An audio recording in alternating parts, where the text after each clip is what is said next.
In last video we have studied about force. Force is a push or pull. किसी भी चीज़ को हम खींचते हैं धकेलते हैं तो फोर्स होता है और उस फोर्स के कारण किसी ऑब्जेक्ट की रेस्ट की कंडीशन चेंज होती है, किसी की मोशन की कंडीशन चेंज होती है, डायरेक्शन चेंज होता है या फिर शेप भी चेंज हो जाती है। अब इस चैप्टर के अंदर इस वीडियो में हम आगे पढ़ेंगे टाइप्स ऑफ फोर्सेस। फोर्सेस जो है वो कितने प्रकार का होता है, contact and non contact forces. Now we are familiar with various effects of force. अब हमें फोर्स के जो इफ़ेक्ट्स होते हैं अलग अलग उनके बारे में पता है कि फोर्स के जो इफ़ेक्ट हैं वो क्या क्या होते हैं। रेस्ट की स्टेट चेंज हो जाती है, मोशन की स्टेट चेंज हो जाती है, ऑब्जेक्ट स्लो हो जाता है या फास्ट हो जाता है, डायरेक्शन बदल जाता है, साइज़ बदल जाती है। तो ये सारे क्या हैं, ये फोर्स के इफ़ेक्ट हैं। These effects are produced by the forces of push and pull. ये इफ़ेक्ट क्यों होते हैं? क्योंकि हम जो फोर्स लगाते हैं, पुल या पुश करते हैं, उसके कारण होते हैं। It must be very clear that the force of push always act through something rigid. हमें ये पता होना चाहिए कि फोर्स जब हम किसी चीज़ को पुश करते हैं, धकेलते हैं और फोर्स लगाते हैं तो वो किसी रिजिड चीज़, किसी हार्ड चीज़ पर अप्लाई होता है। For example, if we can push a hand cart by its handle which is rigid. हम जो हैंड कार्ट होती है, ठेला जो होता है, उसको उसके हैंडल जो कि रिजिड है उसी से पकड़ के उसको पुश करते हैं। However the force of pull can act through a connector which may or may not be rigid. For example, we can pull a hand cart from its handle by applying a force directly on its handle.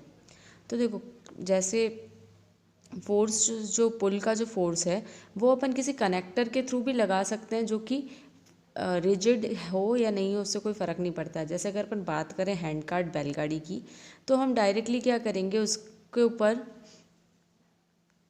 हम directly उसको पुल कर सकते हैं। उसके जो handle है उसके ऊपर फोर्स लगा के डायरेक्टली उसको पुल कर सकते हैं।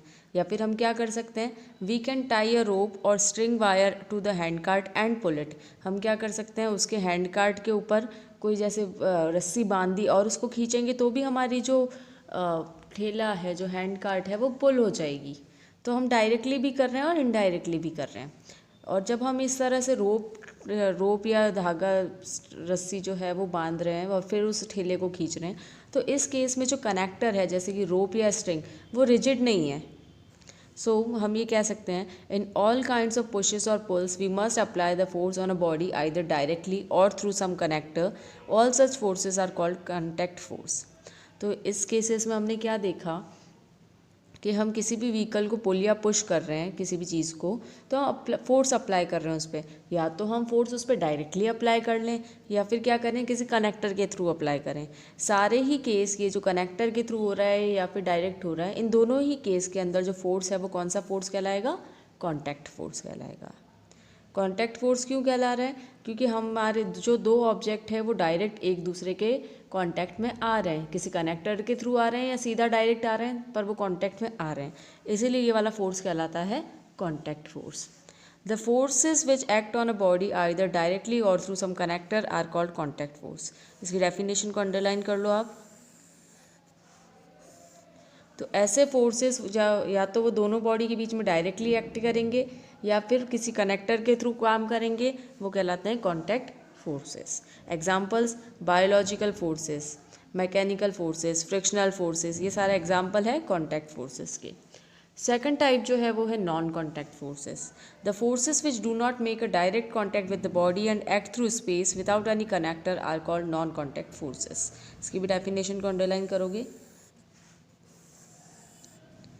नॉन कॉन्टैक्ट फोर्सेस वो फोर्सेस होते हैं जो दो ऑब्जेक्ट जिनके बीच में फोर्स लग रहा है उसके बीच में उनका कोई डायरेक्ट कांटेक्ट नहीं होता है ना, वो स्पेस के थ्रू एक दूसरे में काम करते हैं, बीच में कोई उनमें कांटेक्ट नहीं होता, और ये कहलाते हैं नॉन कॉन्टैक्ट फोर्सेस। जैसे the force of gravity of the earth is a non contact force which attracts all bodies toward the earth. Gravitational force के बारे में आपने पढ़ा है। अर्थ जो है वो, हम सब लोग हवा में नहीं उड़ रहे, हम अर्थ पे एक जगह पर हैं। क्यों है? क्योंकि अर्थ जो है वो हमें अपनी तरफ खींचती है, हमारी तरफ एक फोर्स लगाती है। कोई चीज़ अगर आप ऊपर फेंकोगे, जैसे आपने कोई पत्थर हवा में फेंका ऊपर, तो वो पत्थर वापस नीचे की तरफ आ जाएगा। क्यों? क्योंकि अर्थ जो है वो उस पत्थर के ऊपर भी फोर्स लगा रही है। तो इन दोनों के बीच में कोई डायरेक्ट कांटेक्ट नहीं है ना, इसीलिए जो ग्रेविटेशनल फोर्स है वो, या फोर्स ऑफ ग्रेविटी जो है वो नॉन कांटेक्ट फोर्स है। The electrical force can pull tiny bits of dry paper. आपने ये चीज़ कभी ट्राई करी हो तो वेल एंड गुड, अगर नहीं करी तो भी ट्राई करना आप। जैसे आप स्केल लोगे एक प्लास्टिक का, उसको अपने सर पे अगर रगड़ के और फिर उसको छोटे छोटे कागज़ के टुकड़ों के पास ले जाओगे तो वो कागज़ के टुकड़े उससे चिपक जाएंगे। तो ये क्योंकि उनके बीच में एक नॉन कॉन्टैक्ट फोर्स जनरेट हो जाता है। अब magnet can attract common pins of steel from a distance. Magnet जो होती है, चुंबक, वो जो स्टील की पिनें हैं उसको कुछ दूरी से ही अपनी तरफ खींचने लग जाती है। तो मैग्नेटिक फोर्स जो है वो भी नॉन कॉन्टैक्ट फोर्स है। Next topic is more about contact forces. We came across a large number of contact forces in nature. प्रकृति के अंदर हमें बहुत तरह के contact forces देखने को मिलते हैं. Some of very important forces are described below. उनमें से जो इम्पॉर्टेंट है वो हम अभी पढ़ने वाले हैं। सबसे पहला है बायोलॉजिकल और muscular force. The force exerted by the muscle of the body is called muscular और बायोलॉजिकल फोर्स। हम हमारी मसल से, हमारी मांसपेशियों से जो फोर्स लगाते हैं, बल लगाते हैं, वो क्या कहलाता है? मस्कुलर फोर्स या बायोलॉजिकल फोर्स। इसकी डेफिनेशन को आप अंडरलाइन करोगे। Both human beings and animals exert muscular force to do work. Human beings, चाहे इंसान हो चाहे जानवर हो, सब अपना क्या करते हैं? मसल्स का फोर्स लगाते हैं काम करने के लिए। The force is essentially being produced by the muscles of living beings. अब ये जो मसल्स से जो मस्कुलर फोर्स हम लगा रहे हैं वो मसल्स किस में है? नॉन लिविंग में तो होती ही नहीं है ना, निर्जीव चीज़ों में तो होती नहीं है, सजीव में ही है, लिविंग थिंग्स में ही है। तो लिविंग थिंग्स ही ये मस्कुलर फोर्स जो है उसको प्रोड्यूस करती है। This force produced by the muscles of living being is called muscular और बायोलॉजिकल फोर्स। वही चीज़ फिर से बताई गई है कि लिविंग बीइंग्स की मसल्स से जो फोर्स लगता है वो होता है मस्कुलर या biological force. When we lift, push, pull, stretch or compress something, we use our muscular force. जब हम किसी चीज़ को उठाते हैं, खींचते हैं, धकेलते हैं या दबाते हैं उसको, तो हम क्या कर रहे हैं? हमारा मसल्स का फोर्स, मस्कुलर फोर्स ही लगाते हैं। For example, you lift your school bag applying muscular force. जब आप आपका स्कूल का बैग उठाते हो तो उठाने के लिए क्या करना पड़ता है? उसको आपको मस्कुलर फोर्स लगाना पड़ता है। लिफ्टिंग अ हेवी वेट, कोई भारी वजन वाली चीज़ उठाओगे तब भी यही करना पड़ता है। Pulling of a wheel cart, जैसे व्हील कार्ट होती है उसको जब धकेलोगे तब भी यही चीज़ करनी पड़ती है।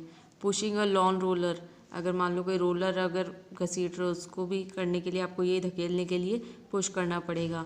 स्ट्रेचिंग अ चेस्ट एक्सपांडर, चेस्ट के यहाँ जो ये जैसे ये बता रखा है ना चेस्ट एक्सपांडर, ये डायग्राम में, इसको ऐसे खींचने के लिए भी आपको फोर्स लगाना पड़ेगा, muscular force. Compressing a bale of cotton involve muscular force, अगर मान लो छोटे कॉटन के बॉल्स हैं उनको आपको कम दबान के, जैसे रुई की बाती सी बनाते हैं वैसे बनाना है तो उसके लिए भी हमें मसल्स का फोर्स लगाना पड़ता है। However, if the force required is too large and our body is incapable of producing it, we can use the muscular force of the animals. और जब कभी फोर्स जो है वो बहुत ज़्यादा चाहिए और हमारा शरीर इतना कैपेबल नहीं है, उसके लिए इतना पॉसिबल नहीं है कि वो इतना ज़्यादा फोर्स लगा सके, तो हम क्या करते हैं कि जानवर जो एनिमल्स हैं उनका मस्कुलर फोर्स लगाते हैं। For example, bullocks are use for ploughing fields. जैसे यहाँ पे बुलक्स दिख रही हैं, बैल का इस्तेमाल किया जाता है खेतों में प्लोइंग करने के लिए, मिट्टी को लूजनिंग जो करते हैं प्लोइंग, उसके लिए। Sometimes we use non living objects for performing certain jobs. For example, we use an axe for cutting wood, and knife for cutting fruits, and hammer for driving a nail in the wall. और कई बार हम क्या करते हैं, non living चीज़ों का भी इस्तेमाल कर लेते हैं। जैसे अपन कुल्हाड़ी का इस्तेमाल करते हैं लकड़ी काटने के लिए, चाकू का इस्तेमाल करते हैं फल काटने के लिए, हथौड़े का इस्तेमाल करते हैं दीवार के अंदर ये कील डालने के लिए। ठीक है, तो हम यहाँ पे इस कई बार है ना मस्कुलर फोर्स के अलावा नॉन लिविंग चीज़ों का भी यूज़ कर लेते हैं चीज़ों को आसान बनाने के लिए। ये सभी जो एक्टिविटीज़ अभी हमने देखी है इनको परफॉर्म करने के लिए, इनको करने के लिए हम मस्कुलर फोर्स का यूज़ करते हैं। नेक्स्ट जो टाइप है कॉन्टैक्ट फोर्स का वो है mechanical force. The force generated by a machine are called mechanical force. Machine जो फोर्स लगाती है, मशीन जो बल लगा रही है, वो क्या कहलाएगा? Mechanical force. इसकी डेफिनेशन को अंडरलाइन कर लोगे कि मैकेनिकल फोर्स होता क्या है? मशीनों का लगाया हुआ force. No machine produces force of its own. कोई भी मशीन खुद से कोई भी फोर्स प्रोड्यूस नहीं करती है। In order to produce force we must supply it with some kind of energy. हमें किसी भी मशीन काम करे तो उसके लिए हमें क्या करना होता है? उसको किसी न किसी तरह की एनर्जी देनी होती है। Machine does not produce the energy of petrol is use to produce the force which is use to run a motor car engine. जैसे अगर अपन गाड़ियों की बात करें, हमारी गाड़ी भी क्या है? एक मशीन ही है। तो वो जो मशीन, गाड़ी की जो मशीन है, मोटर कार का जो हमारा इंजन है, वो कब काम करता है? जब उसके अंदर हम पेट्रोल डालते हैं। तो पेट्रोल से जो एनर्जी मिलती है वो उसको चलने में मदद करती है। Energy of moving air wind is use to produce the force which rotate the wind turbine for grinding wheat. जो मूविंग एयर होती है, हवा जो है, तेज हवा, वो क्या करती है? वो भी फोर्स लगाती है, जिससे जो टरबाइन है वो चलता है। चक्की जो होती है, विंड टाइप हवा से चक्की वाली चलने वाली जो टरबाइन होती है वो चलती है, और उससे जो गेहूँ है वो पिस जाता है। Sail boat also uses the energy of wind to produce the force which moves the boat. जो नाव है वो भी क्या होती है? हवा जो चलती है सी के वहाँ पर, तो वो हवा जो होती है वो उसको आगे की तरफ मूव करती है। तो हवा भी फोर्स लगा रही है उसके ऊपर, एनर्जी लगा रही है, एनर्जी का यूज़ कर रही है, जिससे वो आगे की तरफ बढ़ रही है। Flowing water has kinetic energy. बहते हुए पानी के अंदर भी एनर्जी होती है। कौन सी? Kinetic energy. This energy is use to produce necessary forces which run the electric generator to produce electric current. ये जो काइनेटिक एनर्जी होती है, इसका इस्तेमाल किया जाता है जिससे हम दूसरे जो हमारे ज़रूरी फोर्स हैं, जिससे कि इलेक्ट्रिक जनरेटर, बिजली से चलने वाले जो जनरेटर होते हैं, जिससे कि क्या होता है? बिजली बनती है, बिजली प्रोड्यूस होती है। तो उस बिजली बनाने के लिए भी इस पानी से जो एनर्जी मिल रही है हमें, उसका इस्तेमाल किया जाता है। थर्ड टाइप का जो कॉन्टैक्ट फोर्स है वो है फोर्स ऑफ फ्रिक्शन या फ्रिक्शनल फोर्स। जैसे देखो यहाँ डायग्राम में हमें उसके एग्जांपल दे रखे हैं मैकेनिकल फोर्स का। जैसे स्टीम इंजन चल रहा है, इस ट्रेन का जो इंजन है उसको भी क्या होता है? चलने के लिए एनर्जी चाहिए। सेल बोट है, इसको भी हवा से जो एनर्जी मिलती है उस विंड से, उससे ये चल रहा है। तो अगला फोर्स है frictional force. Roll a ball on the ground, what do you observe after few seconds. अगर आप किसी बॉल को ज़मीन पे चलाते हो, है ना, बॉल फेंकते हो, तो कुछ टाइम बाद आप क्या देखोगे कि बॉल जो है वो क्या हो जाती है? रुक जाती है, धीरे होकर रुक जाती है। Ride a bicycle, when the bicycle starts moving with a good speed stop pedalling, what do you observe. आप क्या करोगे? जैसे आपने बाईसाइकिल चला रहे हो, साइकिल चला रहे हो, है ना, तो उसको एक अच्छी तेज़ चलाओगे, थोड़ी थोड़ी अच्छी स्पीड पे आज जब वो आ जाए तो पैडल लगाना बंद कर दो। जब पैडल लगाना बंद कर दोगे तो कुछ टाइम बाद क्या होगा? वो साइकिल स्लो होगी और स्लो होके फिर रुक जाएगी। In the case of ball, it stops after traveling a certain distance. The bicycle stops if you step paddling. Ball के केस में भी क्या होता है? कुछ डिस्टेंस चलने के बाद, कुछ दूरी तय करने के बाद बॉल जो है वो रुक जाती है, और साइकिल जो है वो भी अगर आप पैडल करना बंद कर दोगे तो कुछ टाइम में रुक जाएगी। In either case, that is the ball or bicycle, they first slow down and then stop. चाहे हम बॉल की बात करें, चाहे हम साइकिल की बात करें, दोनों ही केस में क्या हो रहा है? वो कुछ दूरी उसने तय करी और उसके बाद रुक गई। We have already learn that force can neither slow down or stop the moving object bodies. तो हमें ये चीज़ तो हमने इफेक्ट ऑफ फोर्स में पढ़ी है कि फोर्स क्या कर सकता है? किसी भी ऑब्जेक्ट को स्लो कर सकता है या फिर उसको चलते हुए ऑब्जेक्ट को रोक भी सकता है। तो इस बेसिस पे हम क्या कह सकते हैं? There must be some force acting on a ball or the bicycle that stop them. तो ऐसा कोई फोर्स ज़रूर है जिसने उस चलती हुई बॉल को या साइकिल को रोक दिया। ये जो फोर्स है वो क्या कहलाता है? Force of friction. ठीक है, ये कौन सा फोर्स कहलाएगा? Force of friction. फ्रिक्शन जो है वो बहुत ही कॉमन फोर्स है। Whenever one surface slides over other, friction always tries to oppose the movement. The force that opposes the motion of an object is called friction. ठीक है, तो ये क्या चीज़ है? देखो, जब भी एक चीज़ की जैसे दो ऑब्जेक्ट हैं, एक ऑब्जेक्ट की सतह दूसरे ऑब्जेक्ट के ऊपर स्लाइड करेगी तो वो क्या होगा?